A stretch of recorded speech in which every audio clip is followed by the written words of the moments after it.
निंबाळकर सरांचा जो सुंदर आहे तो जो यांच्याकडे काय नाव यांचं, हा गौतम काकडेंकडे आहे. त्या सुंदरचा लवकरात लवकर काहीतरी न्याय करून तो सुंदर खरोखर जो हकदार आहे त्या हकदाराला तो सुंदर लवकरात लवकर नेऊन द्यावा हीच हात जोडून विनंती करतो. तुम्ही चांगले कार्य करता, अखंड महाराष्ट्र तुमच्या सोबत आहे.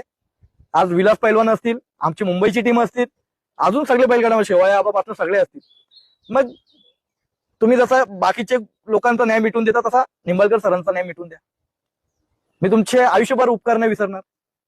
जिथे पाहिजे त्या काकड्यांच्या घरी जायचं असेल या त्यांना कुठे बोलवायचं असेल, आपण सगळे एकत्रित येऊन, जे माझा मित्र आहे निंबाळकर सर, त्यांच्या आठवणी खातीर, त्यांच्या न्याया खातीर हा बैल त्यांचा रितसर, नाहीतर ते संतोष तोडकर असतील, त्यांनी पण त्याच्यामध्ये पैसे काही दिलेले आहेत, निम्मे पैसे त्यांनीच दिलेले आहेत. पण कुठेतरी न्याय झाला पाहिजे याच्याकडे तुमच्या युट्यूबच्या माध्यमातून हे लवकरात लवकर झालं पाहिजे अशी मी आशा बाळगतो.